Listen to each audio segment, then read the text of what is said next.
Halo, assalamualaikum warahmatullahi wabarakatuh. Kali ini saya kedatangan tamu nih. Maksudnya motherboard yang masuk golongan murah meriah mantap jiwa. Kalau kemarin dari kubu merah ya, sekarang dari kubu biru. Sebelum membahas, saya ucapkan terima kasih kepada Asia Raya nih atas unit motherboardnya. Bagi kalian yang baru nongol di mari dan belum pencet tombol subscribe, buruan deh dipencet. Kalian dapat pahala, saya semakin bahagia. Jangan lupa tombol loncengnya juga nih, atau malah tombol thanks, isi seikhlasnya. Dan doakan impian saya segera terwujud di tahun ini. Amin.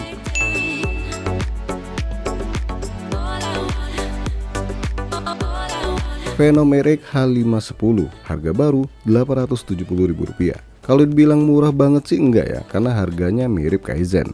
Bahkan ada yang lebih murah lagi nih, yaitu Vario. Itu motor, maksudnya Varo ya. Tapi tetap juga terjangkau dengan harga segini. Dan garansi resminya hingga 2 tahun. Phenom RX H510 pakai soket LGA 1200, bisa dipasang prosesor Intel generasi 10 dan 11, support single RAM 32GB dan maksimalnya 64GB konfigurasi dual channel. Kecepatan hingga 2800 mAh dengan cara OC atau mengaktifkan XMP. Secara chipset H510 sudah mendukung NVMe 4.0. Begitupun juga dengan VGA-nya versi 4.0. Dengan catatan wajib pakai prosesor Intel generasi 11, yang 10 belum support ya. Namun di web Phenom sendiri nggak ada penjelasan mengenai versi NVMe ataupun slot PCI Express-nya. Hanya sedikit penjelasan mengenai fitur-fitur dari motherboard ini.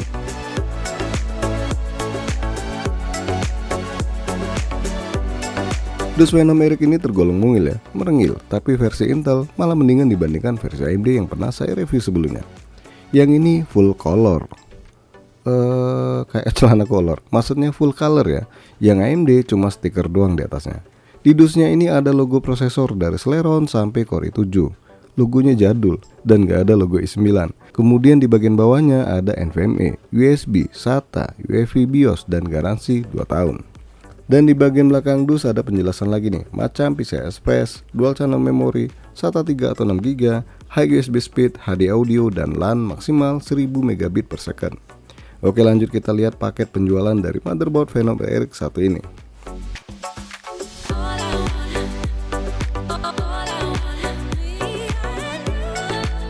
Dalam paket penjualan ada back panel yang biasa aja nih, 1 kali kabel SATA warna merah khasnya motherboard murah, terus 1 DVD driver, kemudian buku manual. Dan beginilah unit motherboard Phenom RX H510 ini. Di sini sudah menggunakan 8 pin prosesor ya, kemudian 2 slot RAM, ada lagi 3 slot SATA. Kok 3? Di web ini slot SATA-nya ada 4 ya? Apa ketinggalan pas di jalan ya? Dan 1 slot NVMe. Pada bagian belakang ada 2 port PS2 nih buat mouse ataupun keyboard. Model jadul ya. 1 kali DisplayPort, 1 kali HDMI, 2 kali USB 2.0, 2 kali USB 3.0, LAN dan audio. Saatnya kita coba motherboard ini pakai prosesor i5 Gen 10. Kenapa nggak Gen 11 bos? Nggak ada prosesornya, emang mau minjemin? Yang ini aja boleh minjem punya adik nih.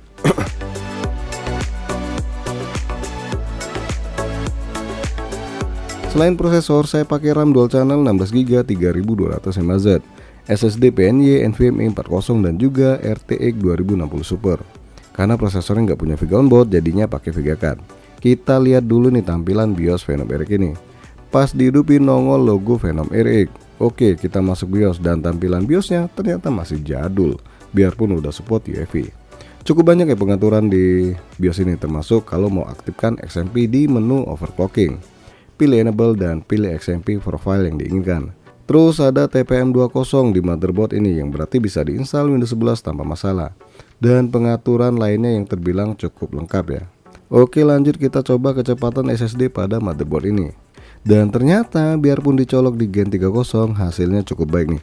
Dengan kecepatan baca 3476 MB per second dan tulisnya di angka 2661 MB per second. Memang hasil bacanya masih kencang dikit di Gen 4.0 ya, tapi hasil tulisnya malah lebih baik di 3.0. Silahkan kalian lihat perbandingannya di video. Untuk transfer data di USB 3.0 hasilnya juga cukup baik ya. Single file 38GB, kecepatan transfernya di angka 80 hingga 100 MB per second. Dan silahkan kalian lihat sendiri nih hasil Cinebench R15, R23 dan Blender menggunakan motherboard Phenom RX H510 ini.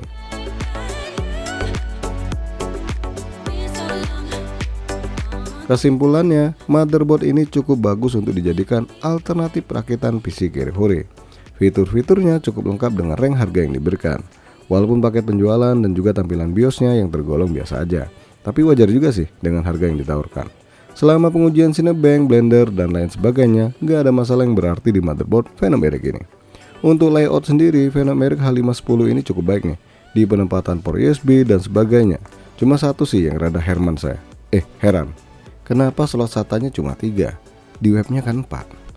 Ya walaupun 3 juga sih masih cukup ya, apalagi udah ada NVMe-nya. Tapi kan maksimal 4 ya. Itu istri bos. Iya ya, kok malah ngomongin betina. Sampai mana tadi? Oh ya, 3 juga ya masih oke sih. Toh sekarang kapasitas harddisk sudah puluhan terabyte ya. Jadi mending beli satu harddisk jumbo dan satu SSD nih, biar gak banyak makan slot SATA-nya. Oke guys, sampai di sini aja dulu bahasan motherboard Phenom Eric ini. Jangan lupa support terus channel ini dengan cara subscribe, like, dan share. Makasih sudah mampir di MK Channel.